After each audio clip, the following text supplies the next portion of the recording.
Ya, rombongan berikutnya sudah hadir.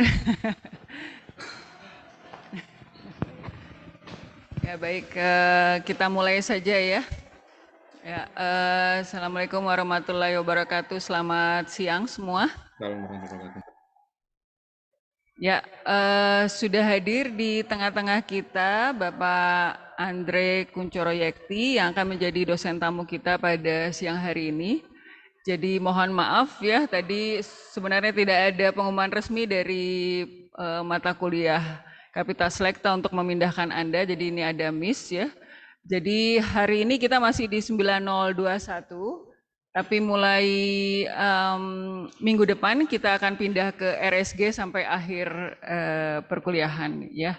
Karena ternyata RSG jam 11 sampai jam 1 itu kosong ya. Jadi bukan cuma temporer tapi full kosong. Oke. Jadi materi hari ini bersama Bapak Andre Kuncoroyekti. Beliau adalah alumni Teknik Lingkungan, beliau angkatan 95 gitu ya. Jadi sudah lama sekali, tapi kayaknya Pak Andre ini juga ya, bahwa dia mengenali tadi ya, kamera tadi kita lihat ya, mengenali bahwa ini oktagon gitu ya. Jadi ini adalah ruang kuliah lama ya, yang sudah ada lama, jadi buat kita-kita yang masih kuliah di tempat yang sama mungkin sudah familiar gitu ya. Jadi kata Pak Andre ini dia serasa baru kemarin lulus, ternyata udah cukup lama usianya berjarak dengan angkatan yang sekarang. Ya, silakan diambil pilih tempat duduknya yang nyaman. Oke. Jadi Pak Andre ini adalah mahasiswa teknik lingkungan baik S1 dan S2. Kita adakan mata kuliah Kapital Selekta karena mungkin ada beberapa knowledge begitu ya yang susah kita masukkan di perkuliahan-perkuliahan yang biasa begitu yang sesuai dengan kurikulum, sehingga itu biasanya kita akomodir begitu ya melalui mata kuliah Kapital Selekta. Dan semester ini kita tertarik untuk berbicara atau mengenalkan kepada mahasiswa teknik lingkungan mengenai instrumen ekonomi dalam solusi masalah lingkungan. Jadi ini sudah pertemuan yang ketujuh. Ya, kita sudah bahas kemarin ada terakhir Pak Agung itu ecological fiscal transfer, kemudian ada membahas masalah emisi ya. Lalu kemudian iuran sampah, ya, air minum, tarif air minum dan sebagainya. Dan hari ini bersama Pak Andre kita akan bicara mengenai kredit plastik, ya. Oke, saya sedikit bacakan biodata beliau. Nanti mungkin beliau akan terangkan sendiri ya. Bagaimana atau di mana beliau bekerja dan apa yang beliau kerjakan saat ini gitu ya. Tadi sudah saya sampaikan Pak Andre ini TL angkatan 95 dan saat ini bekerja di PT Sistemik Lestari Indonesia sebagai Head of Governance and Policy. Dan selama 20 tahun beliau sudah bekerja di berbagai institusi dan mempunyai pengalaman di bidang sanitasi dan limbah padat, gitu ya, termasuk dalam perencanaan, capacity building dan juga keterlibatan masyarakat. Jadi proyek-proyek yang beliau tangani ini juga bekerja sama dengan berbagai institusi, mulai dari PUPR, Bappenas, lembaga-lembaga donor ya, seperti USAID, kemudian World Bank dan juga bekerja sebagai environmental engineer begitu ya, seperti yang diharapkan ya dari kurikulum. Nah, ini adalah deskripsi tugas beliau sebagai Head of Governance and Policy di Sistemik Lestari Indonesia, dan beliau sudah bekerja di sana sejak tahun 2018. Jadi nanti mungkin Pak Andre sendiri yang akan menyampaikan begitu. Selain akan berbicara mengenai instrumen ekonomi yang lain ya, mengenai kredit plastik ya. Ini mungkin akan sangat menarik karena isu ini mungkin terasa sangat dekat dengan kita ya, dan permasalahan-permasalahan berkaitan dengan permasalahan sampah yang ada saat ini ya. Jadi saya harapkan partisipasi Anda yang aktif gitu ya, mumpung Pak Andre ada di sini, silakan bertanya begitu ya. Kalau ada yang ingin bertanya silakan angkat tangan gitu ya. Saya akan coba taruh mikrofon di depan, jadi angkat tangan aja nanti saya antarkan gitu ya. Sambil latihan naik tangga saya olahraga. Oke, baik. Waktu dan tempat Pak Andre kami persilakan. Baik, terima kasih Bu Mirina. Assalamualaikum warahmatullahi wabarakatuh. Selamat siang teman-teman semua. Terima kasih banyak atas kesempatan dan kepercayaan yang diberikan kepada saya untuk bisa berbagi di dalam forum mata kuliah ini. Dan mungkin ketika Bu Mirina nyebut saya dosen tamu, saya jadi agak grogi Bu sebenarnya karena saya tidak bermaksud untuk kemudian mengajari, tapi ini sebenarnya disclaimer aja bahwa karena topik plastik kredit ini cukup baru, sehingga mungkin saya di sini dalam kapasitas untuk berbagi atas pengamatan dan pengalaman yang saya kerjakan selama di sistemik terlibat dalam plastik kredit, dan kemudian mungkin disitulah nanti kita bisa berdiskusi bareng-bareng untuk kemudian bareng-bareng bersama-sama untuk memahami sebenarnya plastik kredit ini seperti apa dan arah ke depan itu mungkin bisa seperti apa. Dan kalau tadi Bu Mirena bilang bahwa ini kelas oktagon ini ruangan kuliah lama, tapi sebenarnya buat saya itu dulu waktu pertama kali masuk ITB itu ini ruangan baru buat saya, maksudnya canggih banget nih ITB. Ada ruangan seperti ini. Ya saya dari kampung terus ke ITB rasanya langsung tergagap-gagap ngelihat oktagon seperti ini. Dan ini tadi ngeliat lagi, wah kasuat-suat. Baik, mungkin sedikit saja menambahkan apa yang tadi sudah disampaikan Bu Merina. Jadi sebenarnya saya di Sistemik ini sejak tahun 2018 dengan proyek implementasi pertama kami di Kabupaten Banyuwangi. Dan itu proyek itu namanya Project Stop, kepanjangan dari Stop Ocean Plastic. Dan kemudian proyek ini lebih banyak memberikan pendampingan dan penguatan kapasitas kepada pemerintah kabupaten, baik itu untuk investasi infrastrukturnya, bagaimana mengoperasikan infrastruktur, terus kemudian bagaimana mengembangkan alternatif pembiayaan, dan juga bagaimana memperkuat regulasi dan institusi di daerah untuk agar pengelolaan sampah di kabupaten tersebut bisa berkelanjutan. Dan tentunya juga bagaimana kemudian meningkatkan kesadaran dan partisipasi masyarakat dalam pengelolaan sampah. Dan sebelum di Sistemik, saya di ICOM, kalau teman-teman pernah dengar ICOM Indonesia, ini adalah perusahaan engineering consultant firm, pusatnya di Amerika, dan kemudian mereka punya kantor di Jakarta, dan saya di sana sejak 2016 sampai 2018 sebelum kemudian saya gabung dengan Sistemik. Nah, mungkin langsung saya share screen ya, Bu.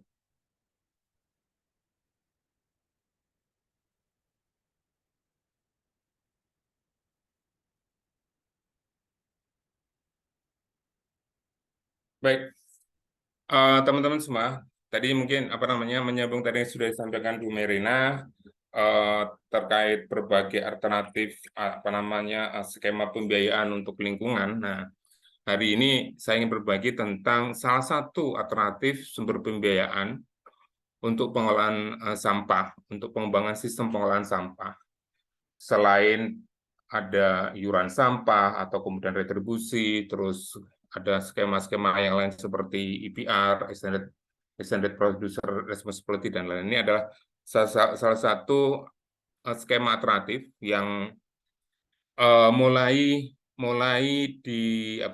dilihat dan dikembangkan untuk kemudian bisa menjadi alternatif sumber pembiayaan untuk pengembangan dan pengoperasian sistem pengolahan sampah. Kelihatan ini slide saya ya. Takutnya saya salah share. Oke. Nah, plastik kredit ini sebenarnya walaupun terdengar baru, tapi sebenarnya cikal bakal konsepnya itu sudah mulai diperkenalkan sekitar tahun 2013 ketika Beverio ini adalah salah satu lembaga non-profit di Brasil yang dia fokus pada memberikan market-based solution untuk masalah-masalah lingkungan. Dan salah satu konsep yang waktu itu mereka perkenalkan dan pilotkan di Brasil adalah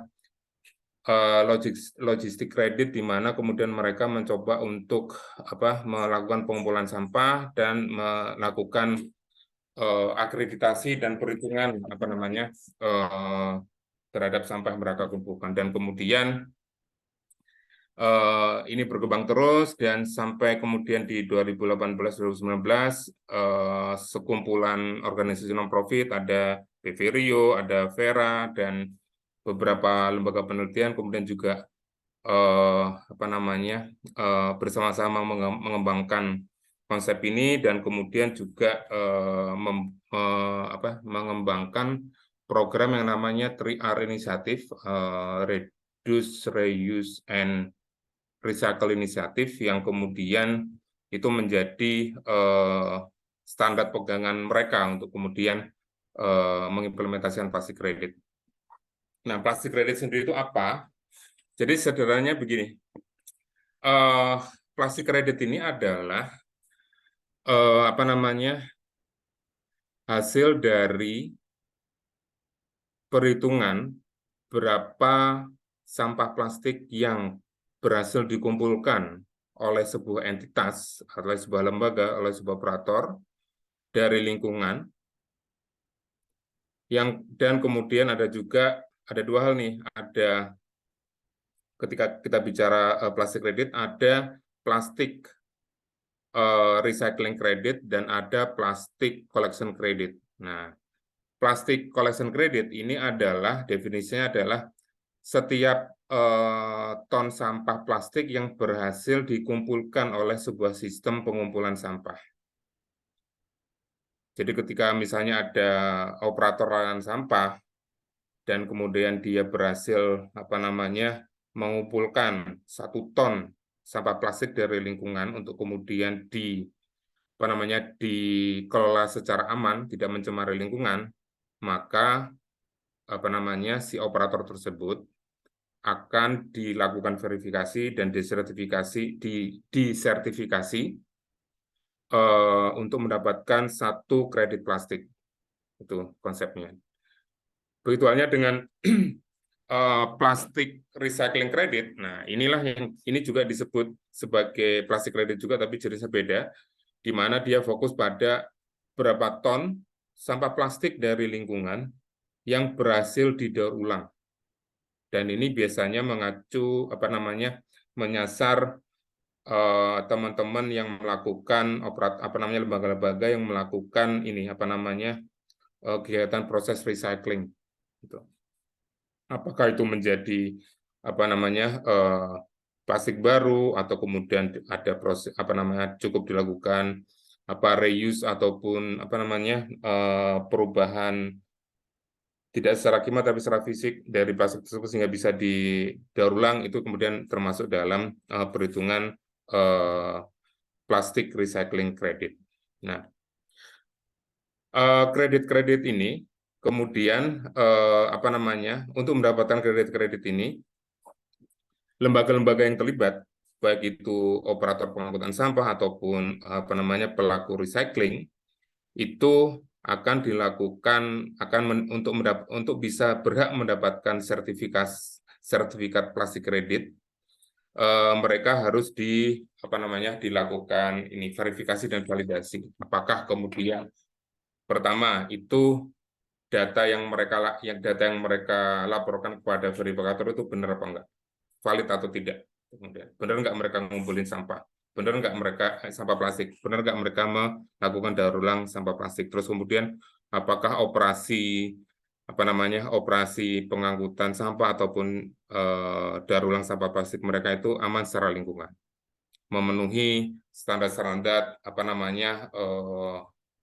hak asasi manusia, tidak mempekerjakan apa namanya tenaga kerja di bawah umur dan itu kemudian dilakukan verifikasi. Nah, ketika sudah diverifikasi dan kemudian dinilai layak untuk kemudian plastik-plastik yang mereka daur ulang atau mereka kumpulkan untuk mendapatkan plastik kredit, diterbitkanlah sertifikat plastik kredit, di mana satu sertifikat itu mewakili 1 ton sampah yang entah itu dikumpulkan atau itu di recycle. Nah, sertifikat inilah yang kemudian oleh si apa namanya entitas yang menerima itu, operator pengumpulan atau pelaku daur ulang, itulah kemudian mereka bisa jual kepada produser atau perusahaan-perusahaan pemilik merek, misalnya kepada, saya ambil contoh, kepada Unilever atau kepada Nestle, di mana produsen-produsen ini misalnya membutuhkan pemenuhan komitmen mereka untuk mengurangi sampah plastik dari usaha dari apa namanya siklus usahanya.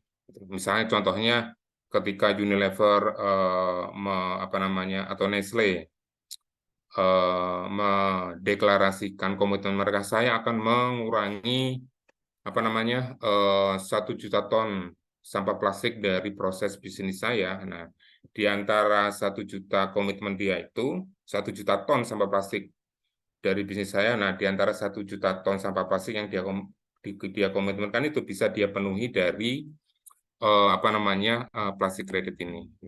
Nah, kemudian apa namanya dilakukan kesepakatan berapa harga jualnya di antara mereka, di antara pihak-pihak tersebut, dan ketika sudah disepakati per ton kredit yang dijual adalah harganya sekian, misalnya $100 per ton. Nah, itulah kemudian dana tersebut yang akan diterima oleh si entitas apa namanya pengumpul sampah atau pelaku daur ulang untuk kemudian bisa mereka gunakan untuk memperkuat atau mengembangkan operasi mereka, seperti itu. Itu yang prinsip besarnya seperti itu.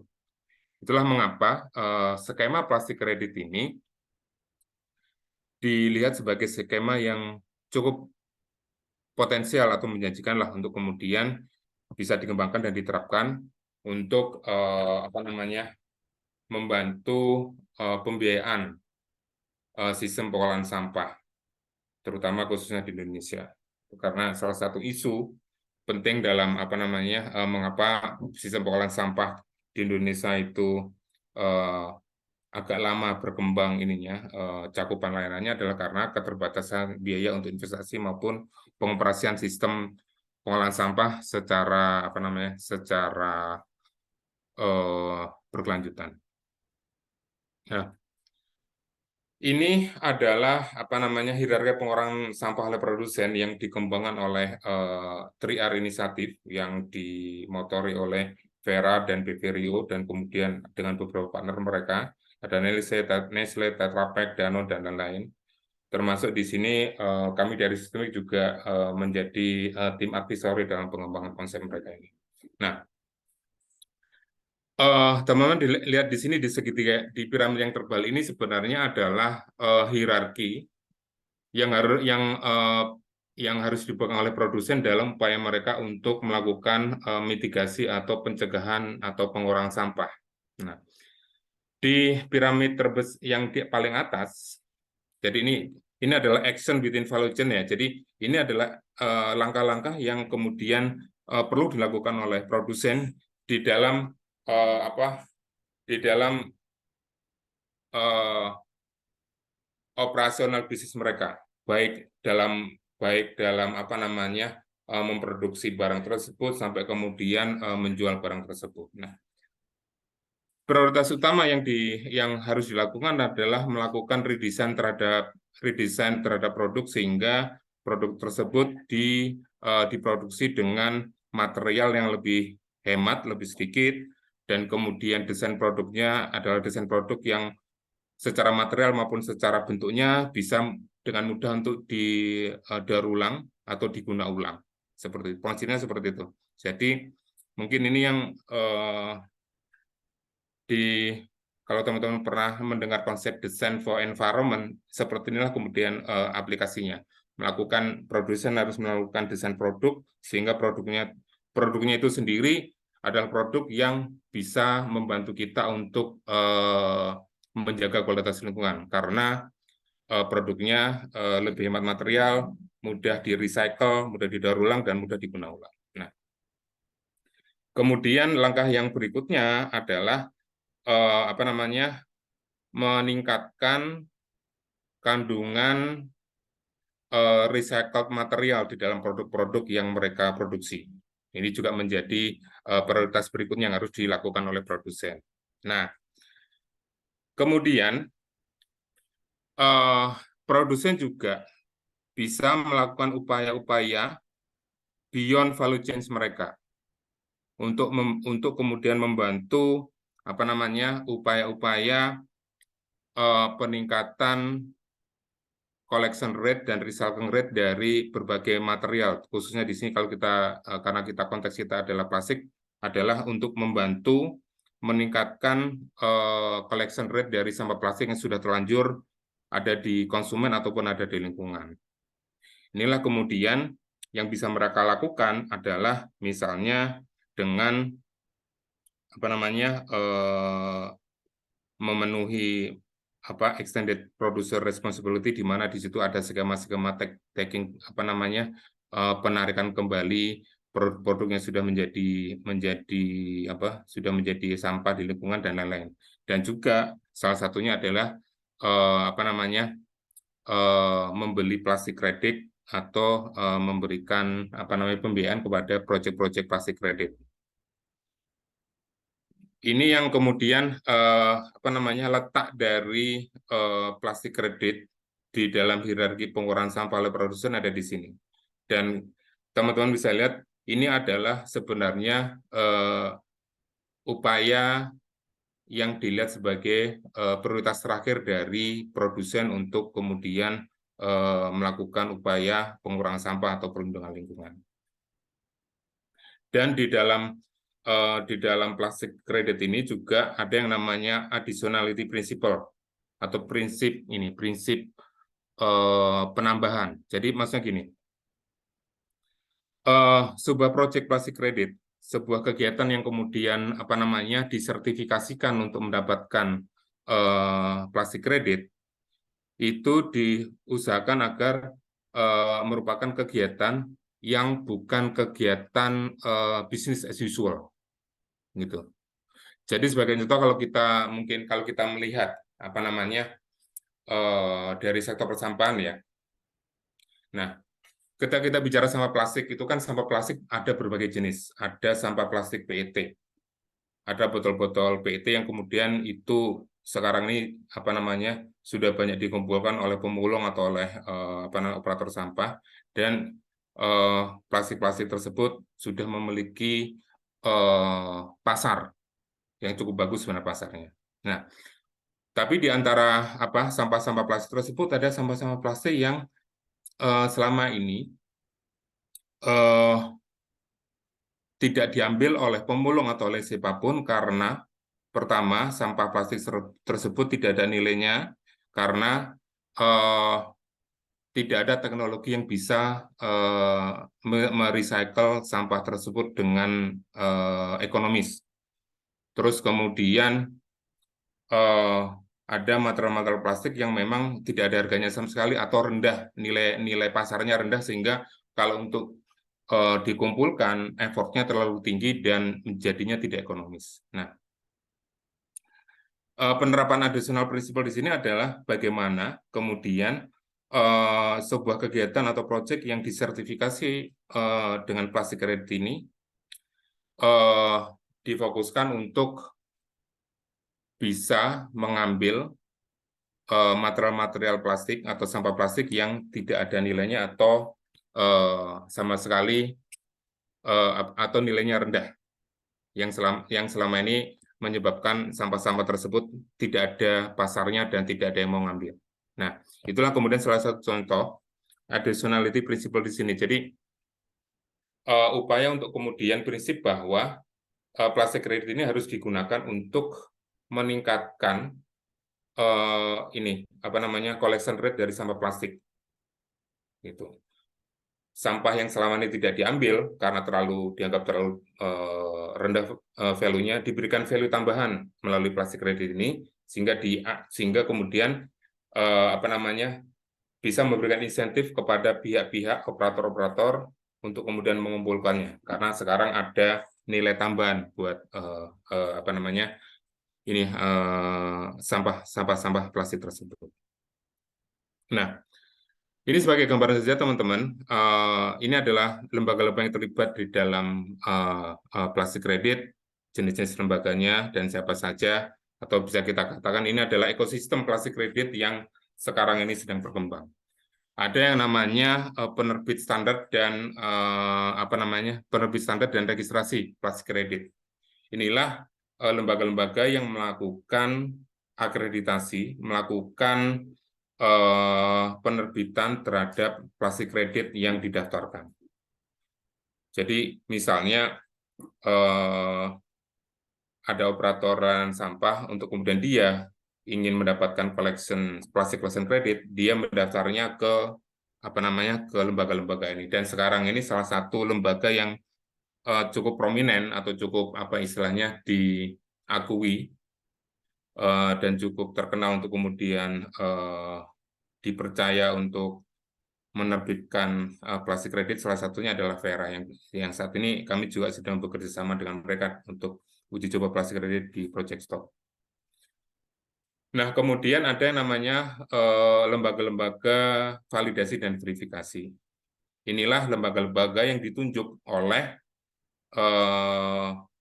lembaga penerbit standar atau registrasi plastik kredit untuk melakukan validasi dan verifikasi. Mereka yang kemudian ditugaskan untuk melakukan audit dan lain-lain. Mereka yang turun ke lapangan untuk kemudian ngecek benar nggak apa namanya operator sampah di Banyuwangi ini misalnya memberi apa benar-benar melakukan pengangkutan sampah plastik secara aman terhadap lingkungan maupun terhadap pekerjanya dan terhadap lingkungan sekitarnya. Kemudian ada yang namanya platform jual beli. Ini mungkin bisa kita samakan dengan Tokopedia, Bukalapak, Shopee dan lain-lain. Inilah kemudian tempat di mana plastik kredit ini diperjualbelikan antara si apa namanya si pemilik kreditnya dengan misalnya pemilik merek yang membutuhkan kredit tersebut. Ada plastik kredit exchange, ada repurpose dan lain-lain. Nah, untuk kemudian apa namanya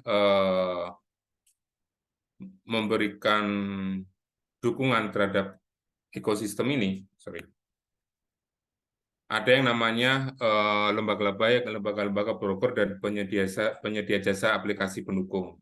Misalnya ada apa namanya lembaga-lembaga yang memberikan jasa brokering untuk penjualan plastik kreditnya, atau kemudian ada juga yang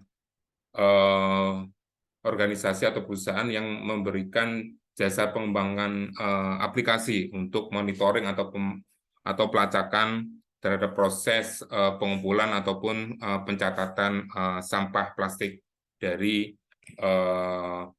para operator sampah misalnya seperti ini. Kemudian secara umum inilah yang ekosistem yang ada. Dan mungkin sebagai gambaran saja teman-teman, saat ini kalau saya refer ke Vera registrasinya Vera, saat ini di Vera sendiri secara global itu ada 11 proyek, 11 kegiatan atau 11 entitas yang melakukan registrasi untuk mendapatkan sertifikat plastik kredit dari Vera. Dan 3 diantaranya dari Indonesia, salah satunya adalah Project Stop dari kami, terus kemudian ada satu lagi dari Danone yang mensponsori teman-teman Rejeki yang mengoperasikan TPS 3R Samtaku yang ada di Bali dan di Lamongan. Dan juga ada Seven Clean Seas, organisasi yang dia mensponsori kegiatan apa namanya pengangkutan sampah plastik di Batam. Nah, saat ini di Indonesia kalau ngelihat dari Vera Registry itu ada 3 itu. Kalau untuk mungkin di sistem yang lain saya belum tahu, tapi karena saya kami bekerja sama dengan Vera, jadi informasi yang banyak kami dapatkan dari Vera. Nah, di luar itu sebenarnya teman-teman kalau pernah dengar Wish for Change yang juga didirikan oleh alumni kita, Mas Sano. Ini teman-teman Wish for Change sebenarnya sekarang ini sudah melakukan program yang mereka sebut sebagai Wish Credit, di mana teman-teman ini memberikan jasa layanan kepada pemilik-pemilik brand tertentu untuk kemudian mengumpulkan sampah dari brand mereka dan kemudian dilakukan pendataan dan pengumpulan pendataan dan kemudian pengangkutan ke recycler dan segala macam yang itu kemudian digunakan oleh para pemilik brand bersangkutan untuk pelaporan mereka untuk pemenuhan persyaratan lingkungan. Itu yang saat ini yang mirip-mirip plastik kredit yang diinisiasi oleh teman-teman kita sendiri adalah contohnya di Wish for Change ini. Wish Credit mereka menamakannya, karena tidak hanya fokus di material plastik tapi juga berbagai material yang lain, kertas, kaca, logam, dan lain-lain. Ini yang mereka lakukan. Itu sebagai gambaran saja, teman-teman. Nah, bagaimana kemudian siklus plastik kredit ini? Sebenarnya ada 5 tahapan utama. Yang pertama adalah tahap dokumentasi program dan pendataan. Di sini kemudian para inisiator proyek, pengembang proyek, itu melakukan registrasi kepada sistem. Dan hal ini adalah kalau dengan Vera berarti di Vera Registry System.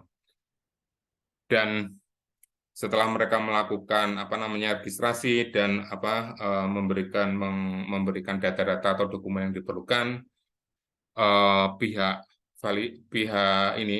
registry akan menunjuk auditor independen untuk melakukan validasi dan verifikasi.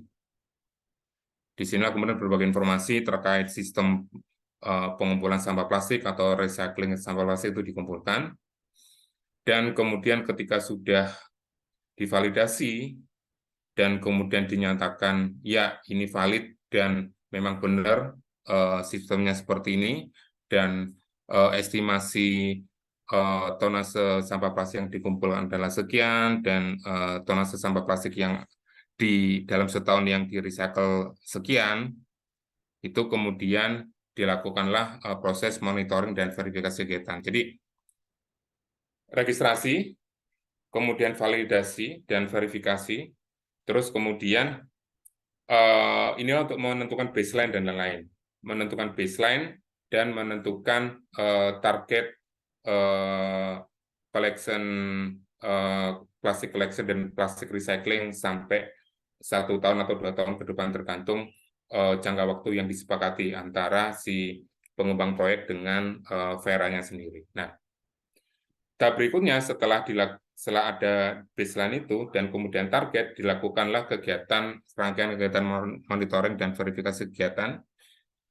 Di sini kemudian auditor melakukan monitoring secara berkala, benar nggak prosesnya benar, untuk memastikan bahwa memang misalnya pada akhirnya kalau tadi diestimasi dalam 1 tahun proyek tersebut bisa mengumpulkan sampah plastik sebanyak 2.000 ton misalnya. Nah, dalam proses monitoringnya kemudian nanti akhirnya bisa diketahui benar nggak setahun itu 2.000 ton atau ternyata cuma 1.500. Nah, karena cuma 1.500 maka plastik kredit yang bisa mereka terima adalah 1.500 ton. Seperti itu. Dan diterbitkanlah plastik kredit tersebut, jangka waktunya juga jangka waktu antara monitoring dan penerbitan ini sesuai dengan kesepakatan, sesuai dengan kontrak. Kalau misalnya disepakati ini adalah untuk 2 tahun ke depan, maka penerbitan ini menggunakan jangka waktu 2 tahun, atau ini untuk 1 tahun, maka penerbitan ini 1 tahun yang dihitung 1 tahun ke belakang seperti itu. Nah, Setelah plastik kredit ini diterbitkan dan disahkan, maka dilakukan ini proses negosiasi dan penjualan kredit. Yang ini biasanya dilakukan oleh ada penyedia jasa brokering seperti itu. Dan ini jangka waktunya sangat tergantung pasarnya juga. Ada demand enggak? Kalau demand-nya tinggi berarti proses ini bisa lebih cepat. Nah, ini adalah pembagian tanggung jawab dari berbagai pihak. Ada pengembang proyek itu sendiri, ada auditor, dan juga ada operator persampahan yang bekerja sama dengan pengembang proyek. Nah, apa saja manfaat yang potensi manfaat yang bisa didapatkan dari skema plastik kredit ini? Yang terutama adalah ini,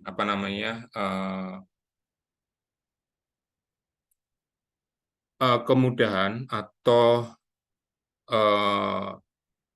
fasilitasi untuk kemudian sistem pengolahan sampah ini bisa menjadi sistem yang lebih sirkular. Karena dengan plastik kredit ini kita bisa kemudian meningkatkan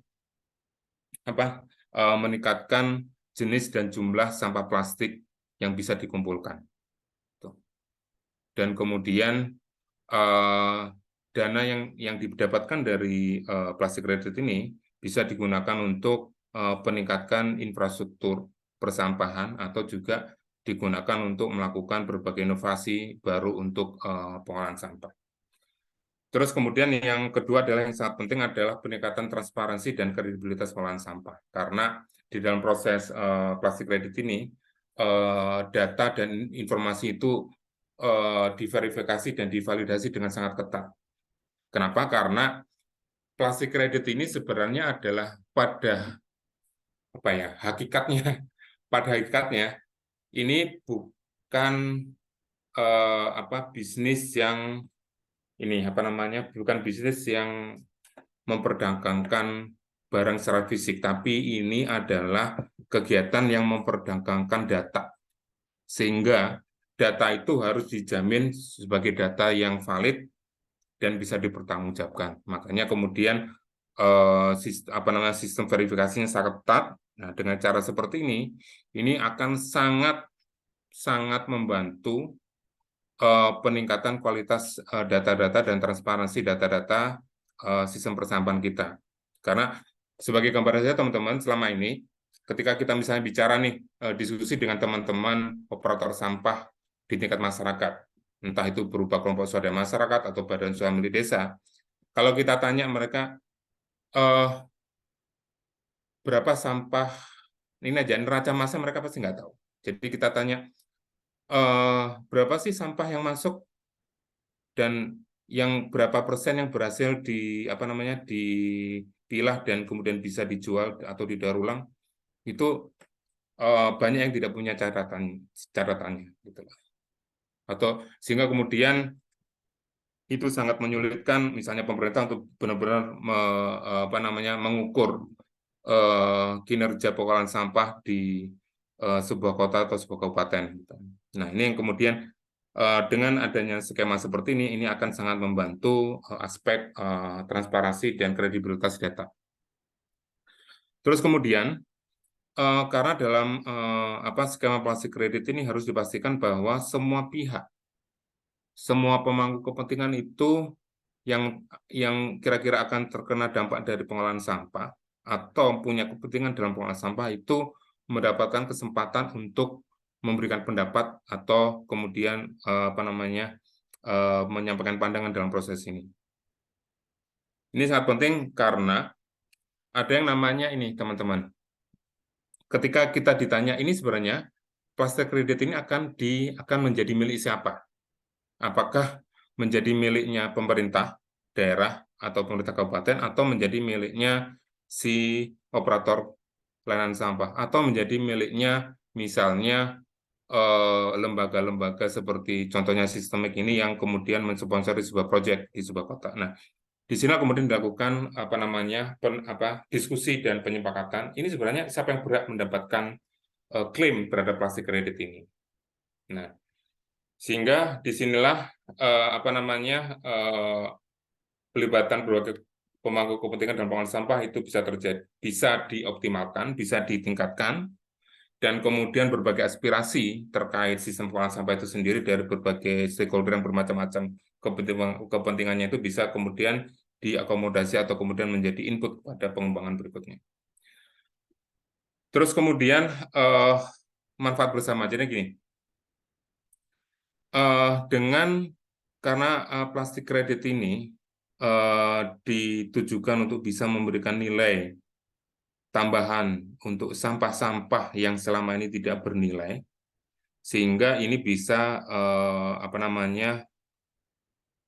memicu atau merangsang adanya peluang kewirausahaan sosial, menambah lapangan pekerjaan seperti itu. Karena ada semakin banyak peluang ekonomi di dalam pengumpulan atau recycling sampah plastik.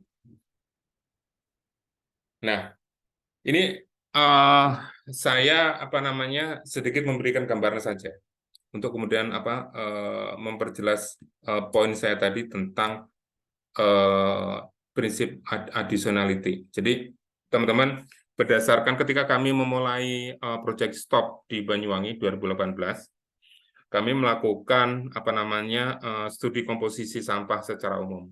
Di situ kami menemukan sampah plastik yang dihasilkan oleh rumah tangga itu ada 13% dari total sampah yang mereka hasilkan. 75%-nya adalah sampah organik, terus kemudian non-organik atau non-organik itu macam-macam, mulai dari kertas,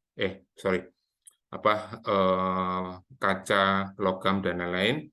Terus kemudian ada residu yang ini biasanya benar-benar yang tidak bisa dimanfaatkan lagi seperti pampers dan lain-lain. Nah, kemudian ketika kami melakukan pengukuran komposisi sampah di TPS 3R yang masuk di TPS 3R, ternyata komposisinya beda. Di sini komposisi sampah plastik sudah berkurang dari 13% menjadi 9,5%. Artinya sudah ada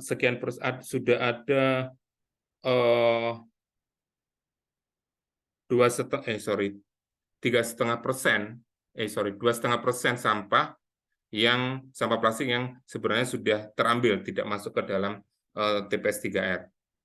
Dan inilah yang kemudian kita sebut sebagai hilangnya value dari sampah yang masuk ke sistem pengolahan sampah.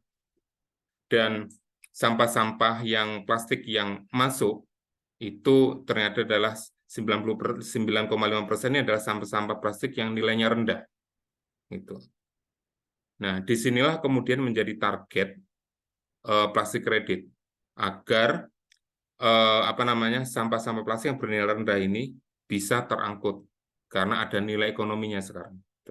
Ini foto ini yang latar belakang ini adalah foto di salah satu pantai di Banyuwangi di Kecamatan Muncar tepatnya. Kalau teman-teman bisa lihat di sini, inilah gambaran realnya jenis-jenis sampah yang tersisa di lingkungan. Teman-teman tidak akan melihat sampah-sampah botol plastik di sini karena itu sudah hilang, gitu, sudah ada pasar yang ngambilnya. Yang ada styrofoam, saset, tas kresek dan lain-lain. Inilah kemudian menjadi target dari plastik kredit ini, gitu, agar sampah-sampah yang tidak bernilai ini, dan karena tidak bernilai ini tidak ada insentif untuk ngumpulin, baik itu oleh pemulung, pengepul ataupun operator sampah, ini menjadi ada nilainya seperti itu. Dan inilah kemudian yang masuk dalam prinsip additionality itu. Jadi sampah yang tidak terkumpul dari kegiatan bisnis as usual pengolahan sampah itu menjadi bisa terangkut juga. Nah, mungkin sebelum saya lanjutkan ada pertanyaan nggak? Takutnya dengar suara saya kelamaan jadi ngantuk. Soalnya saya dengar suara sendiri ternyata bikin ngantuk.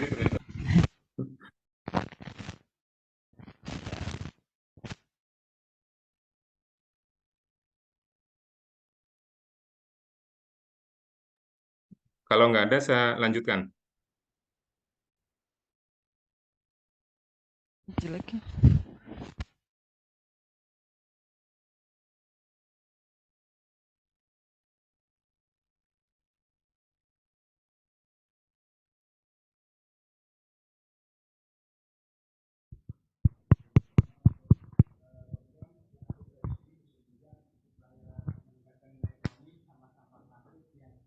Sebentar, sebentar, Dava. Kayaknya terdengar nggak? Terdengar Terdengar, nggak, Bu. Pak Terdengar, Bu. Andre? Ini kok suaranya hilang ya? Halo, Tidak halo. ada. Ya, terdengar. Terdengar, saya bisa dengar. Terdengar nggak, Pak Andre? Ya, terdengar jelas. Halo. Justru saya nggak dengar sekarang.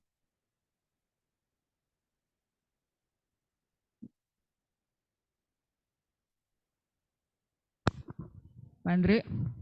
Ya, Bu Mei. Halo. Ya, saya bisa dengar. Kayaknya nggak terdengar ini. Halo, halo, halo, halo.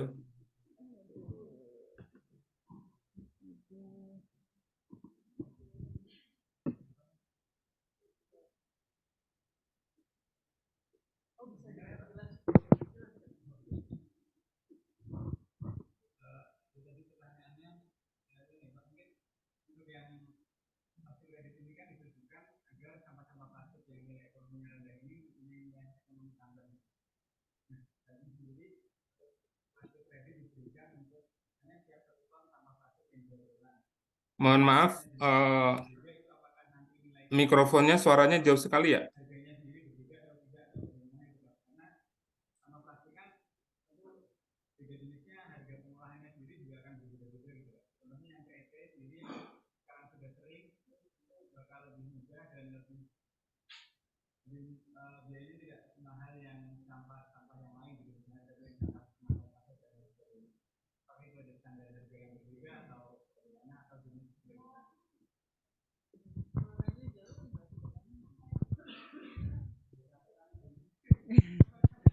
Ya ini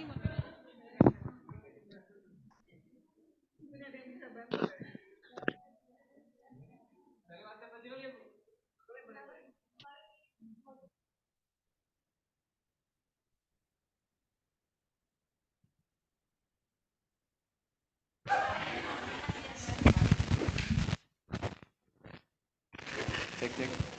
Iya Pak, izin bertanya. Mohon Oh maaf ya, tadi ada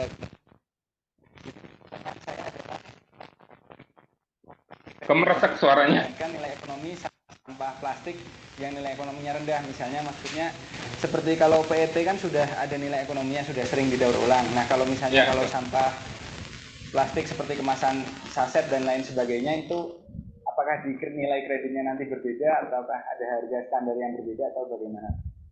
oh ya, baik. Terima kasih atas pertanyaan, Mas. Jadi gini, Suaranya. halo, Sekarang kita kedengaran suara saya? Halo, halo. Suara saya kedengeran ya, Bu Mei?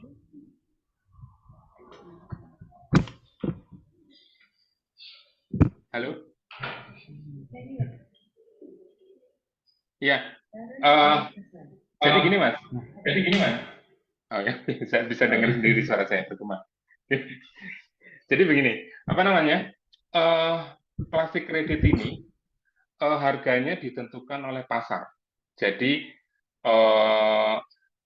dan dia tidak memperhatikan jenis sampah plastiknya. Makanya kemudian plastik kredit ini sangat berpotensi untuk bisa membantu memberikan nilai tambahan untuk sampah-sampah plastik yang berhasil dikumpulkan. Jadi gini, kalau ketika kita kumpulkan jenis sampah plastik 1 ton styrofoam, itu harga plastik kreditnya itu sama dengan 1 ton sampah plastik kresek atau sampah plastik saset. Jadi tidak ada perbedaan harga karena harga yang ditentukan, yang menentukan harga plastik kreditnya adalah pasar, gitu, berdasarkan supply dan demand saja. Seperti itu gambarannya, Mas. Jadi tidak ada perbedaan harga plastik kredit untuk misalnya sampah plastik yang jenis saset ataupun sampah plastik yang apa namanya styrofoam misalnya. Makanya kemudian kalau ada operator sampah yang ngumpulin apa namanya sampah PET, ya apa namanya itu agak rugi kalau kemudian dimasukkan ke dalam skema plastik kredit gitu kan, seperti itu. Karena sampah-sampah tersebut sudah ada nilai sendiri dan cukup bagus di pasaran. Gitu kurang lebih penjelasan saya, Mas. Oke, apa namanya? Kalau ada pertanyaan lagi sebelum kemudian kita lanjut ke ini sedikit cerita tentang apa yang kami lakukan di proyek kami. Pak Andre, mungkin saya cuma mau konfirmasi. Artinya berarti plastik kredit ini untuk plastik-plastik atau jenis plastik yang saat ini belum diterima oleh pasar untuk di recycle atau daur ulang gitu ya? Ya, jadi apa namanya plastik kredit ini diarahkan untuk bisa kemudian memberikan nilai untuk sampah-sampah plastik yang selama ini tidak ada nilainya, gitu. Dan dan karena tidak ada nilainya itu kan sampah-sampah tersebut jadi tidak ada yang punya motivasi untuk ngumpulinnya kan. Nah, dengan adanya plastik kredit ini sampah-sampah yang tidak ada nilainya itu bisa kemudian mendapat nilai tambahan.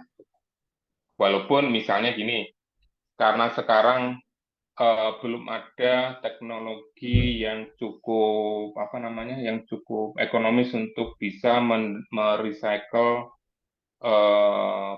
sampah plastik saset misalnya. Nah, ketika sampah plastik saset ini berhasil dikumpulkan, ya pada akhirnya akan akan ditimbun di TPA memang, tapi setidaknya dengan adanya plastik kredit ini ada insentif ekonomis bagi pelaku pengumpulan sampah untuk kemudian mengumpulkan sampah-sampah plastik saset. Seperti itu, Bu Mei, kurang lebih ininya gambarannya. Masa Pak, dilanjutkan Pak. Oke, baik, saya lanjutkan ya. Nah, ini sekilas uji coba plastik kredit oleh Project Stop yang saat ini kami lakukan di Banyuwangi, Pasuruan, dan Jemberan. Nah, mungkin sebelum itu, mohon maaf ini pakai bahasa Inggris karena ini saya comot dari slide sosialisasi proyek kami. Jadi kami sendiri sebenarnya ada 2 proyek flagship yang didanai dari sumber yang berbeda. Ada Project Stop yang kita lakukan di Banyuwangi, khususnya di Kecamatan Muncar, kemudian di Jemberana dan di Pasuruan. Terus kemudian ada program Bersih Indonesia yang sekarang ini masih dalam tahap desain yang tahap pertama akan diimplementasikan di Kabupaten Malang. Nah, kedua proyek ini sebenarnya komponennya kurang lebih sama. Intinya dalam kedua proyek ini kita memberikan pendampingan kepada pemerintah kabupaten untuk mengembangkan sistem pengelolaan sampah mereka, dan pendampingan itu berupa pendampingan investasi infrastruktur, pendampingan penguatan regulasi di tingkat kabupaten, regulasi persampahannya, penguatan di bidang perencanaan pembangunan sektor persampahan, penguatan kapasitas operator pengolah sampah, penguatan dan juga ini eksplorasi alternatif pendanaan untuk sistem persampahan di kabupaten tersebut, dan juga bantuan dalam pengembangan strategi kampanye dan implementasi kampanye perubahan perilaku di masyarakat. Nah, kurang lebih seperti itu. Nah, Project Stop sendiri ini didukung oleh beberapa lembaga donor yang dari swasta, ada Borealis, Nestle, dan lain, dan juga dari donor yang juga kami dapatkan juga dari pemerintah Norwegia. Dan kita berpartner dengan Kementerian Kemenkomarves dan KLHK. Dan akademik partner yang juga terlibat dalam diskusi dan pengembangan konsep itu adalah teman-teman dari berbagai perguruan tinggi, salah satunya adalah ITB, yang dalam hal ini Bu Emenda yang sering kemudian diskusi dengan kami dalam konteks program PASES. Kalau mungkin Bu Merina pernah dengar ininya program PASES. Nah, ini adalah kurang lebih stakeholder yang ada dalam proyek kami, dan ini adalah sekarang saat ini di 3 lokasi dampingan kami di Banyuwangi, di Kecamatan Muncar, itu kita bantu bangun untuk 2 TPS 3R dengan kapasitas masing-masing 20 ton per hari. Dan kemudian di Pasuruan ada juga kita support untuk investasi TPST sebenarnya. TPS 3R di 2 kecamatan, di Lekok dan Nguling, itu dengan kapasitas 30 ton per hari, dan masing-masing melayani kurang lebih 10-11 desa. Dan di Jembrana itu 1 TPST, bukan TPS 3R ya, TPST, dengan kapasitas 50 ton, di mana itu melayani 2 kecamatan, Kecamatan Jembrana dan Kecamatan Negara. Dan operatornya berbeda-beda. Kalau di Pasuruan itu dioperasikan oleh Badan Usaha Milik Desa Bersama. Jadi Badan Usaha Milik Desa Bersama ini adalah badan usaha yang didirikan oleh 10 atau 11 desa yang kemudian diberikan mandat untuk mengoperasikan sistem pengolahan sampah yang melayani 10-11 desa tersebut. Di Jembrana ini saat ini dikelola oleh KSM yang kemudian sekarang dalam proses untuk dikelola oleh UPTD yang baru dibentuk oleh Dinas Lingkungan Hidup. Nah, sementara kalau di Muncar, di Banyuwangi, itu satu TPS 3R itu dikelola oleh KSM di bawah naungan pemerintah desa, dan yang satu lagi dikelola oleh BUMDesma yang didirikan oleh 5 desa yang terlibat. Dan ini adalah secara garis besar komponen project STOP ini, mulai dari komponen untuk mendesain sistemnya, kemudian komponen untuk memperketat tata kelolanya, mulai dari lembaga pengelolanya sampai sistem bisnisnya, terus kampanye perubahan perilaku, terus kemudian optimalisasi sistem pengangkutan sampahnya, terus kemudian optimalisasi sistem pemilahan di TPS 3R-nya atau TPST, terus kemudian pemrosesan organik, baik berupa pengomposan ataupun ini salah satunya adalah pengolahan sampah makanan menjadi untuk budidaya BSF, Black Soldier Fly, di mana kemudian teman-teman pengelola ini memanen larvanya untuk dijual menjadi pakan ikan atau pakan ternak ayam. Terus kita juga melakukan berbagai kegiatan clean up dan penguatan peraturan di tingkat kabupaten ataupun di tingkat pemerintah desa. Ini kurang lebih gambarannya. Dan di dalam ini waste governance tersebut, salah satu yang kegiatan kami lakukan adalah melakukan uji coba plastik kredit, di mana di situ kami memfasilitasi operator-operator di 3 kabupaten tersebut untuk kemudian bisa mendapatkan sertifikasi plastik kredit dari Vera. Nah, ini adalah skema uji coba plastik kredit yang kami lakukan. Di sini ada sistemik dengan project stop-nya. Di sini kemudian kami berperan sebagai project inisiator, di mana kemudian kami melakukan perjanjian agreement MOU dengan operator persampahan di tingkat daerah, entah itu berupa UPT atau BLUD, atau berupa kelompok swadaya masyarakat, atau berupa badan usaha milik desa. Nah, di sini kami kemudian melakukan pengikitan kerjasama. Terus kemudian di sini mereka kemudian memberikan mandat kepada kami untuk melakukan proses sertifikasi, registry dan sertifikasi melalui sistem yang ada di Vera. Dan kemudian Vera ini nanti akan pada saat ini sudah dalam proses verifikasi dan validasi. Dan sekarang kita sedang memfasilitasi teman-teman operator ini untuk kemudian memenuhi berbagai persyaratan yang atau teman-teman yang perlu diperbaiki dari hasil proses verifikasi dan validasi tersebut. Nah, dan ketika nanti plastik kredit tersebut diterbitkan oleh Vera, maka kemudian kami akan melakukan proses penjualan, negosiasi dengan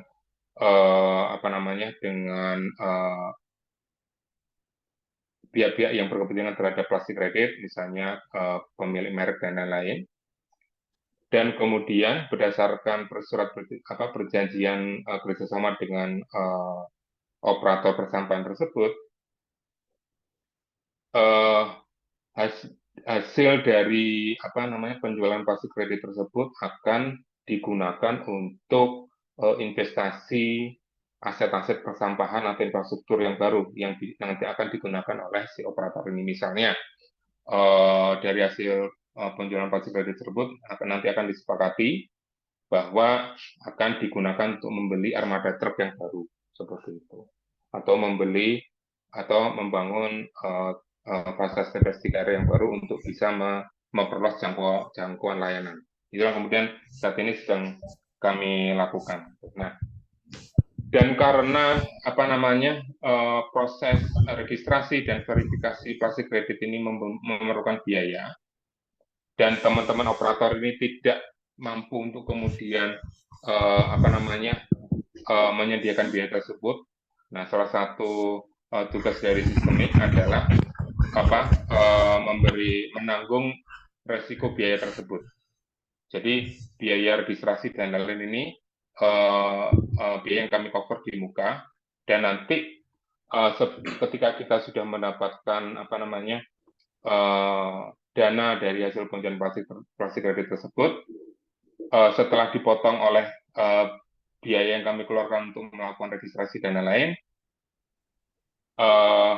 maka kemudian biaya yang kita dapatkan tersebut, yang netnya itu nanti akan digunakan untuk investasi aset untuk pengembangan sistem pengolahan sampah. Ini yang kemudian kita lakukan saat ini. Nah, pada kenyataannya ketika kita sudah melakukan proses registrasi dan lain, ternyata proses ini lebih lama dari yang kita perkirakan. Yang tadinya perkiraan kita cuma mungkin paling lama 9 bulan dari sejak registrasi sampai kemudian monitoring dan verifikasi, ternyata untuk registrasinya sendiri memerlukan waktu 12 bulan. Kenapa? Ini sangat terkait dengan kesiapan teman-teman operator untuk menyediakan berbagai dokumen yang diperlukan. Berbagai dokumen yang diperlukan, misalnya laporan keuangan, terus kemudian struktur organisasi, terus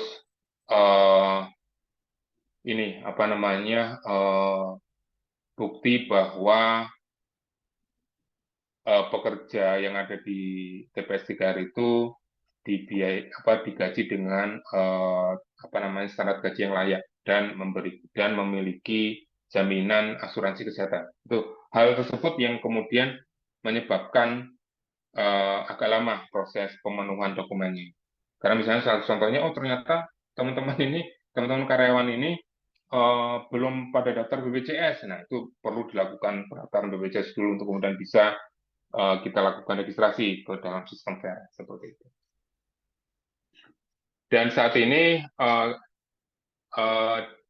sampai pertengahan tahun ini sudah dilakukan validasi dan verifikasi oleh auditor yang ditunjuk oleh Vera, dan saat ini kami dalam proses mendampingi teman-teman untuk melakukan perbaikan dan pemenuhan persyaratan dari hasil verifikasi tersebut. Karena setelah diverifikasi ada beberapa hal yang masih perlu dilakukan oleh teman-teman. Misalnya, karena operasi pengolahan sampah ini sudah berjalan lebih dari 2 tahun, maka kemudian ditanyakan juga ini bagaimana ininya sistem pelaporan lingkungannya. Nah, itu yang kemudian kita dampingi teman-teman untuk kemudian menyiapkan laporan kinerja lingkungannya yang dilaporkan kepada DLH seperti itu.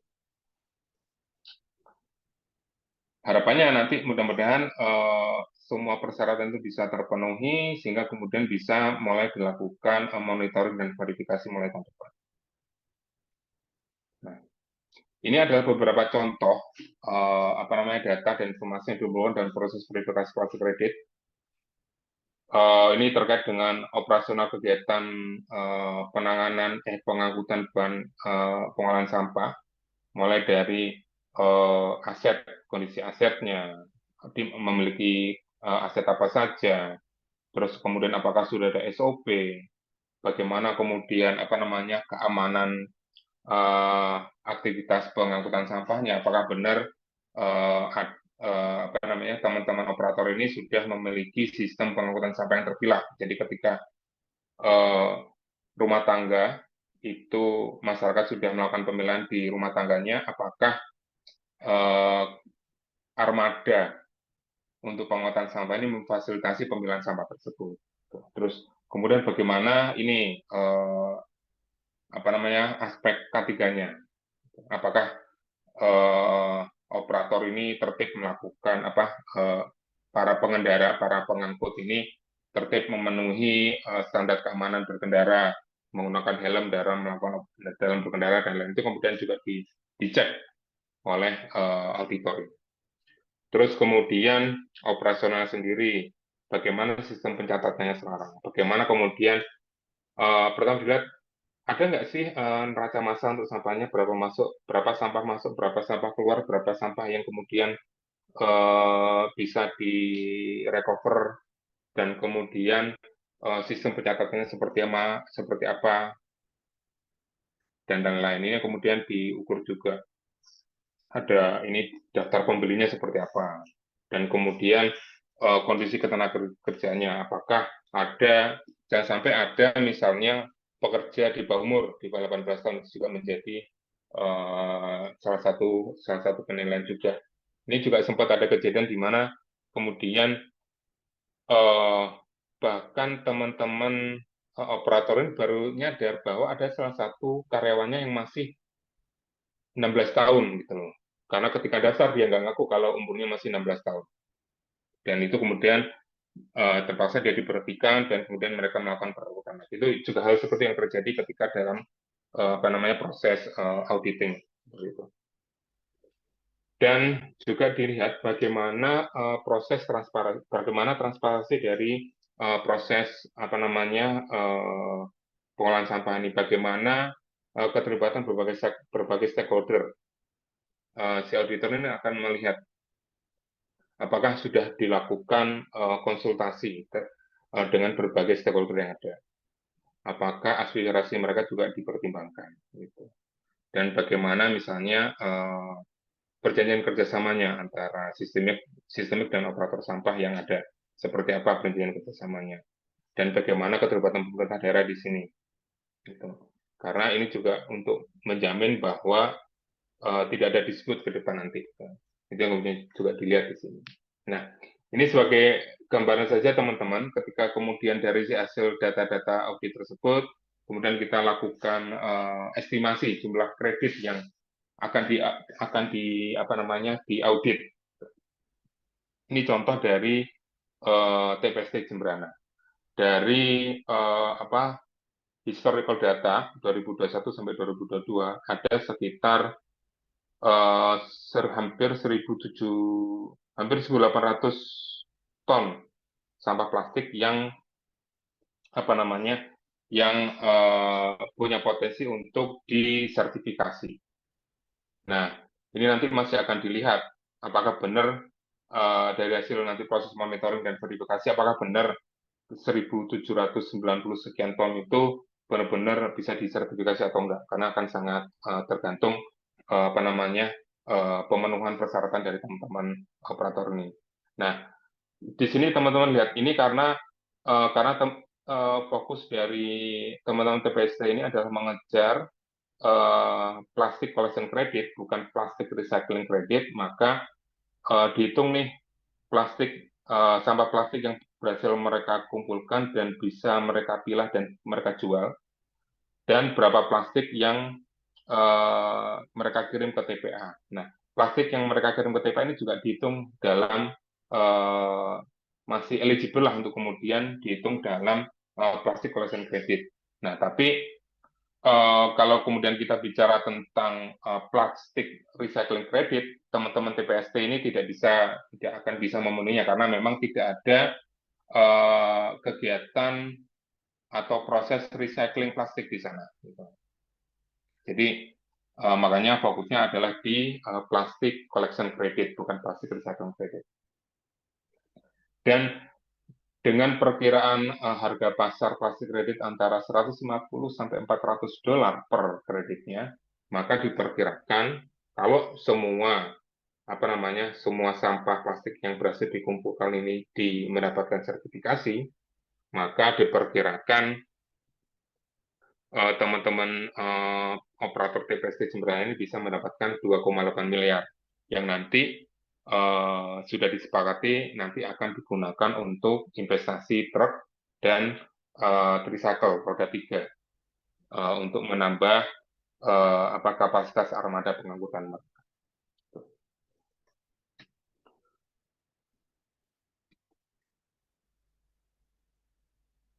Nah, di dalam tor yang tor kuliah ini yang disampaikan ke saya juga diminta untuk menyinggung tentang peraturan dan regulasi dalam aspek ini. Nah, ini ada mungkin ada beberapa hal yang mungkin bisa kita diskusikan. Nah, sebenarnya secara detail saat ini belum ada peraturan yang mengatur tata cara dan tata kelola plastik kredit. Belum ada, karena ini kan masih baru. Gitu. Tapi kalau kemudian kita lihat regulasi yang ada, sebenarnya ada regulasi yang kemudian bisa memberikan landasan hukum secara umum untuk plastik kredit, terutama ketika berbicara tentang tanggung jawab produsen. Nah, itu bisa kita lihat di Undang-Undang 18/2008 tentang pengelolaan sampah, di mana di situ disebutkan bahwa produsen bertanggung jawab atas hubungan kemasan dan produk yang tidak dapat dikomposkan atau sulit untuk dikomposkan. Jadi plastik termasuk di situ, sehingga kemudian semua produsen yang dalam produknya dan kegiatan usaha menghasilkan sampah plastik harus bertanggung jawab terhadap sampah yang terjadi akibat kegiatan mereka. Nah, kemudian undang-undang ini diatur lebih detail dalam PP 81/2012 tentang pengolahan sampah rumah tangga dan sampah sejenis rumah tangga, di mana kemudian produsen juga dipertegas lagi bahwa produsen bertanggung jawab terhadap upaya pengurangan sampah, terutama dari produk yang mereka hasilkan, dari kemasan mereka hasilkan. Produsen diwajibkan untuk menggunakan bahan daur ulang dan juga mengurus daur ulang kemasan yang mereka hasilkan. Nah, kemudian pada tahun 2019, Menteri Lingkungan Hidup mengeluarkan peraturan Lingkungan Hidup dan Kehutanan nomor 75 tentang peta jalan pengurangan sampah oleh produsen. Nah, peta jalan ini sebenarnya mewajibkan produsen untuk menyusun roadmap atau peta jalan bagaimana mereka akan mengurangi timbulan sampah dari kegiatan usaha. Gitu. Dan kemudian dalam roadmap tersebut mereka harus bisa melaporkan baseline-nya, terus kemudian pelaksanaan pemantauannya seperti apa, evaluasinya seperti apa, hingga sampai kemudian proses pelaporannya seperti apa. Dan produsen diwajibkan menyusun laporan tersebut untuk disampaikan kepada Menteri, Gubernur, dan Bupati atau Wali Kota sesuai dengan kewenangannya ini. Nah, ini kenapa saya sebutkan sebagai peraturan yang mungkin bisa dikaitkan dengan plastik kredit, karena sebenarnya dalam plastik kredit itu juga pihak yang menginisiasi proyek plastik kredit juga harus melakukan baseline, berapa sampah yang mereka kumpulkan atau berapa sampah plastik yang mereka recycle, yang sebenarnya bisa sangat membantu jika diperlukan proses penyusunan peta jalan oleh produsen. Nah, karena skema ini sangat baru dan masih banyak sekali identifikasi, eksplorasi dan uji coba, maka sebenarnya ada beberapa hal yang mungkin perlu menjadi perhatian untuk kedepannya bisa diatur. Salah satunya adalah fakta bahwa saat ini terdapat berbagai lembaga yang mengembangkan standar proses plastik kreditnya sendiri. Yang tadi sudah saya sebutkan, ada Vera, ada Beverio, ada lain-lain. Itu kan mereka mengembangkan standar mereka sendiri. Nah, maka ketika nanti misalnya pemerintah berinisiatif untuk menerapkan atau mengadopsi skema ini, maka perlu dilakukan standarisasi terhadap definisi plastik kreditnya sendiri, definisi data-data yang diperlukan, standar terhadap mekanisme verifikasi dan validasinya, untuk menjamin akuntabilitas dan transparansi dari skema ini, sehingga kita bisa menghindari fraud. Fraud ini maksudnya gini, jangan sampai kemudian data plastik kredit atau data yang digunakan dalam verifikasi dan sertifikasi plastik kredit itu ternyata data yang fiktif atau data-data yang tidak sepenuhnya benar gitu loh. Ada pemalsuan data di situ yang kemudian itu harus dicegah, dan juga mencegah double counting. Maksudnya gini, karena ada berbagai lembaga yang kemudian mengeluarkan sertifikasi plastik kredit, jangan sampai misalnya proyek saya sudah registry ke Vera untuk mendapatkan plastik kredit. Nah, tapi kan sistemnya Vera bisa jadi berbeda dengan sistemnya Beverio misalnya. Saya daftarkan juga nih ke Beverio untuk proyek yang sama, sehingga kemudian saya bisa menjual dua kredit untuk satu proyek yang sama. Nah, itu yang kemudian jangan sampai terjadi seperti itu, yang kemudian juga harus diatur oleh pemerintah kalau kemudian pemerintah nanti memutuskan untuk mengadopsi skema ini. Nah,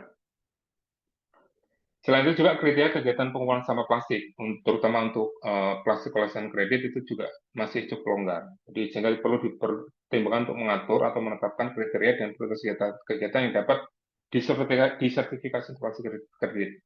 Hal ini untuk mengoptimalkan agar dana yang didapatkan dari plastik kredit ini benar-benar untuk penguatan sistem pengolahan sampah, untuk mengembangkan coverage dari sistem pengolahan sampah, dan tidak hanya fokus pada kegiatan-kegiatan yang one off event atau sekali jalan. Contohnya gini, karena misalnya untuk plastik collection credit, yang dilihat adalah seberapa banyak plastik yang berhasil dikumpulkan.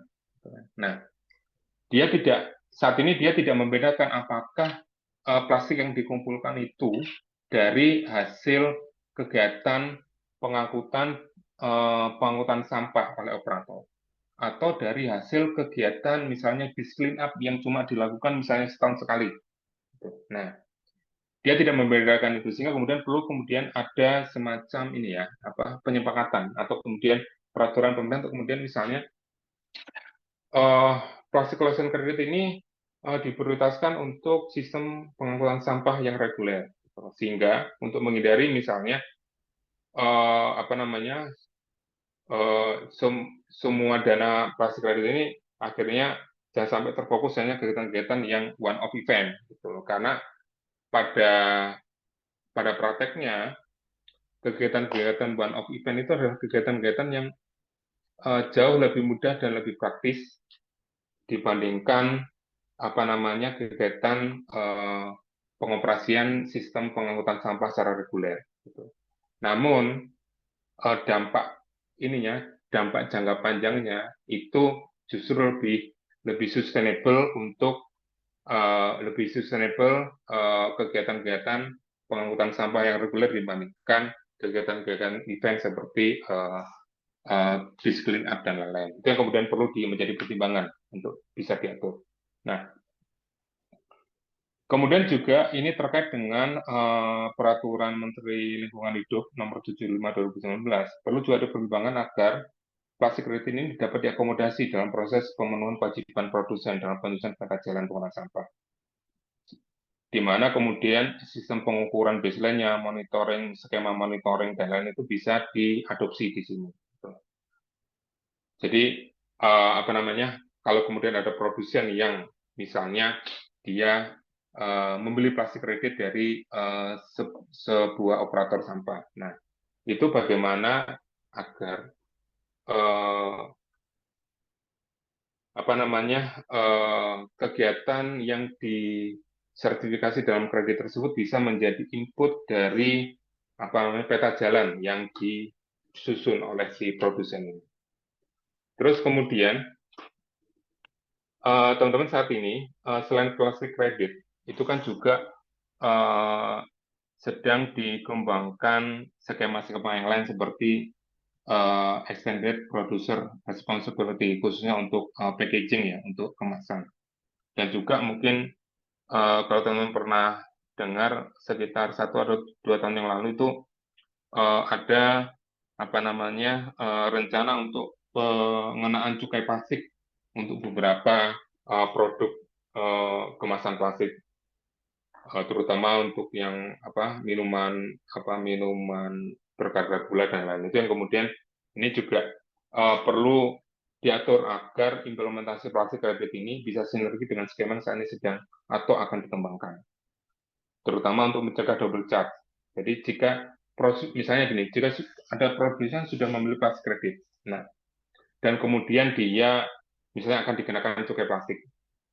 Nah, kira-kira apakah cukai plastik itu memperhitungkan plastik kredit yang sudah dia beli sebelumnya? Itu juga perlu diatur, gitu. Jangan sampai kemudian terjadi double charge, dia sudah beli plastik kredit dan kemudian dia juga dikenai cukai plastik juga untuk produk plastik yang sama misalnya. Itu yang kemudian sehingga akan membebani biaya usaha dari produsen tersebut.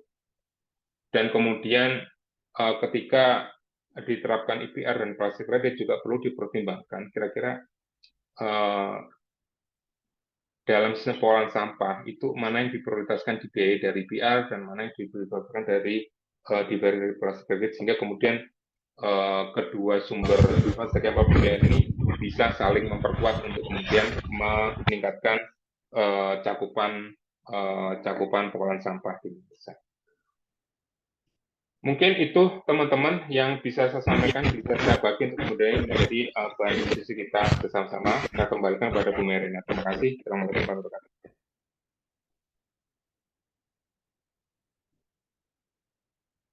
Tapi memang agak oke.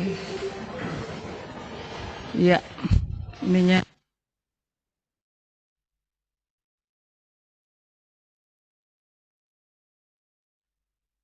dengar? Tadi agak putus-putus, sekarang dengar atau sekarang hilang lagi suaranya, Bu?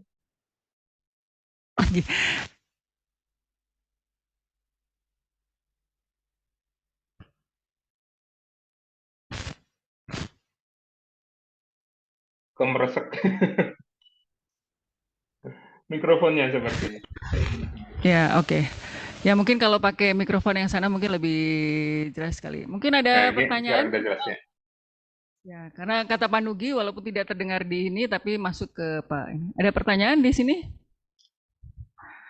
Pak Andri, ini saya mungkin yang mau bertanya. Jadi kurang lebih plastik kredit ini hampir mirip dengan kredit karbon begitu ya. Jadi kita memperdagangkan sesuatu yang sebenarnya tidak dalam bentuk fisik begitu ya? Iya, benar Bu. Karena sebenarnya dia kan justru plastik kredit ini dikembangkan dengan mengadopsi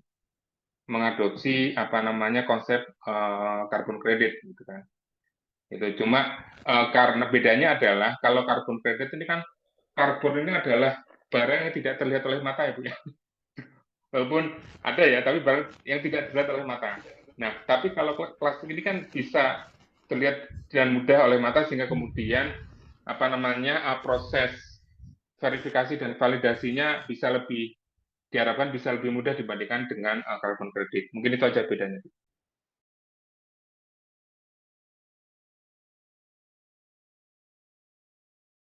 Suaranya hilang, Bu Mei. Hanya sampai tahap pengumpulan, suaranya terdengar tidak, Pak? Ya, Ya, sudah. walaupun sampai tahap pengumpulan itu sudah masuk dalam hitungan kredit plastik begitu ya. Jadi Ya, dia pun nanti kalau plastiknya dijual ke pihak lain juga dia berarti dapat dua ya.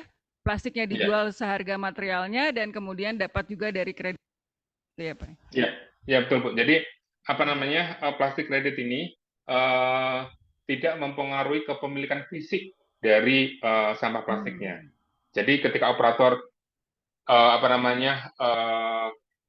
mengumpulkan sampah plastik dan mendapatkan plastik kredit, nah dia punya eh, dua barang yang bisa dia jual, plastik kreditnya dan barang fisiknya. Nah, si pembeli plastik kredit dari dia tidak punya klaim fisik terhadap plastiknya, tapi klaim kontribusi terhadap sistem pengolahan sampah dia melalui plastik kredit itu. Lebih seperti itu, Bu. Oke. Ada pertanyaan mungkin dari Flor lagi? Ya, silakan Adit. Tolong mikrofonnya.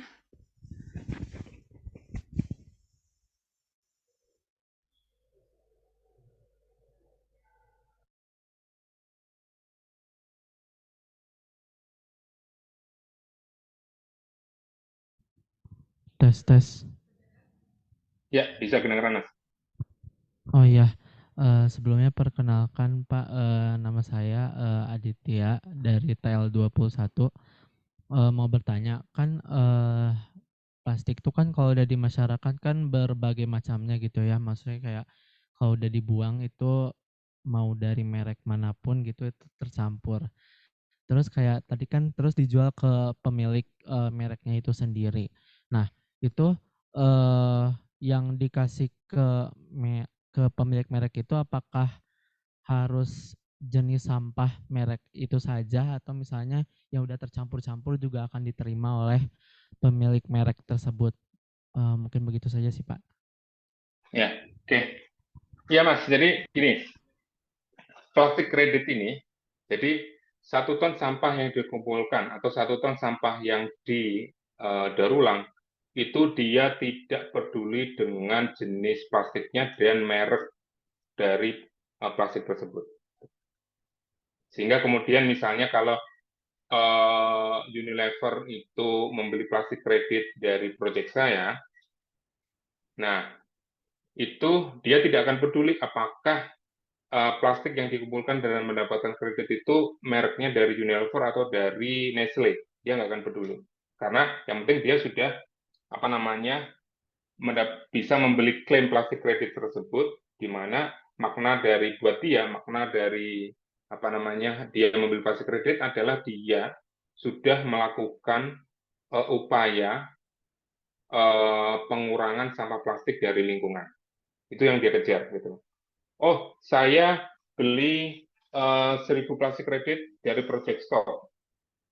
Berarti dia itu artinya dia telah membantu melakukan pencegahan pencamparan plastik sebanyak 1.000 ton dari lingkungan. Udah itu. Itu yang kemudian dia ini bisa dia gunakan untuk kampanye dia. Oh, ini loh saya sudah memenuhi komitmen saya dari 1.000.000 ton itu 1.000 nih saya sudah melakukan kontribusi. Seperti itu, Mas, kurang lebih.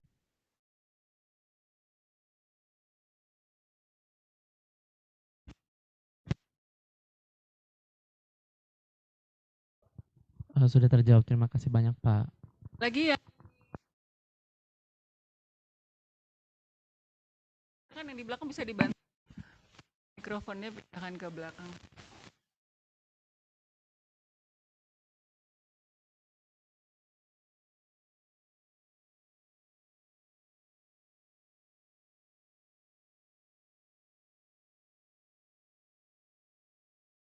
Oh, siang Pak.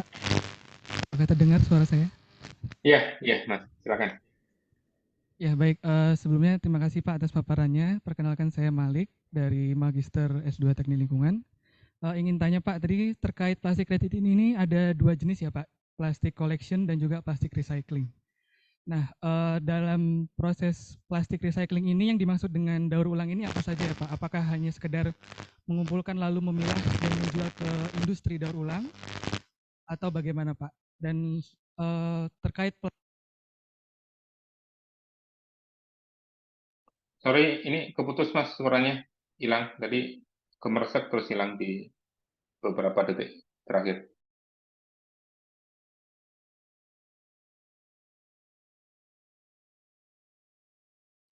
Saya nggak dengar pertanyaannya.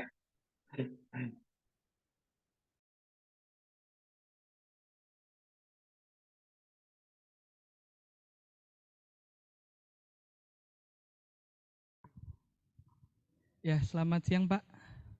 Ya, dengeran sekarang. Ya, saya ingin bertanya terkait perbedaan antara plastic collection credit dan juga Hilang lagi suaranya.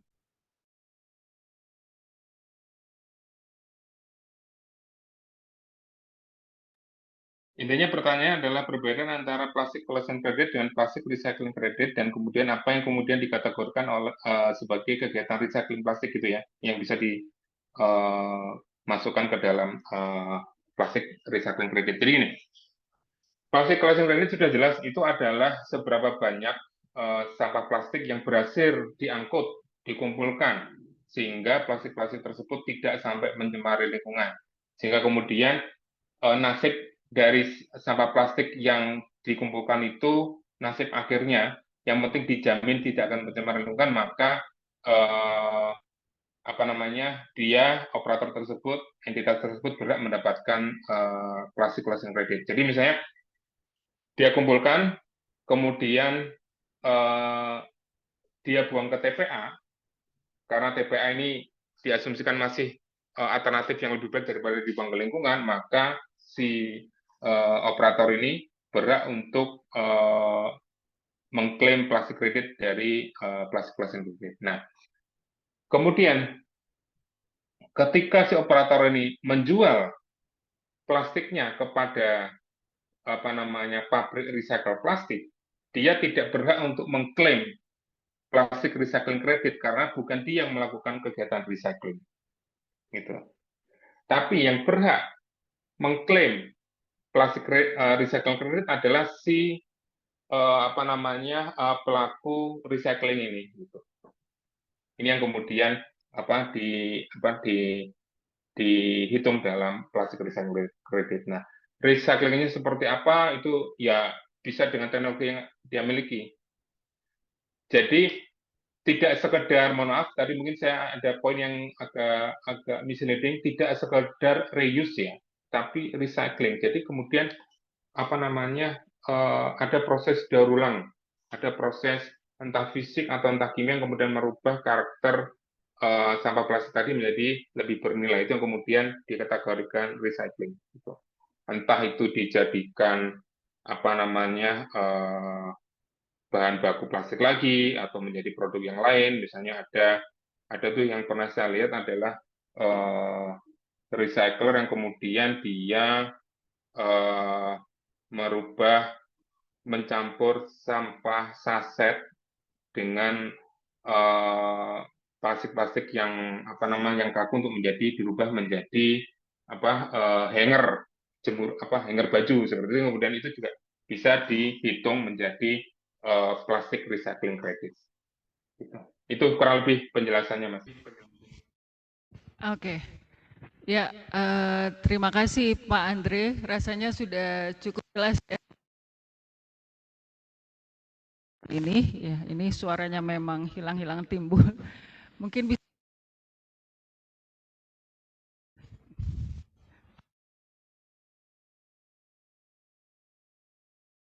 Andre. Ya, jadi demikian teman-teman kuliah kita untuk Kapita Selekta pada hari ini. Kita belajar mengenai kredit plastik ya, yang memang diadopsi dari kredit karbon. Jadi makanya Anda mendengar terminologi yang hampir sama begitu ya antara kredit karbon dengan kredit plastik ya. Ya tentu saja masih banyak pertanyaan sebenarnya Pak Andre, apakah ini sustain untuk ke depan karena kayaknya masih di bawah binaan lembaga-lembaga begitu ya. Jadi pasti cost-nya ini lebih besar dibanding harga kredit yang dihasilkan saat ini. Tapi mudah-mudahan ini kemudian bisa menciptakan ekosistem yang baik dan bisa berlangsung lebih panjang atau sustain ya. Oke, baik Pak Andre, terima kasih banyak atas materinya hari ini. Mudah-mudahan bisa memberikan manfaat yang lebih besar buat teman-teman mahasiswa yang sebentar lagi kemudian akan bergabung dengan Pak Andre dan kawan-kawan di dunia nyata. Oke. Ya baik, terima kasih. Saya tutup kuliah Kapita Selekta pada siang hari ini. Wassalamualaikum warahmatullahi wabarakatuh. Selamat siang.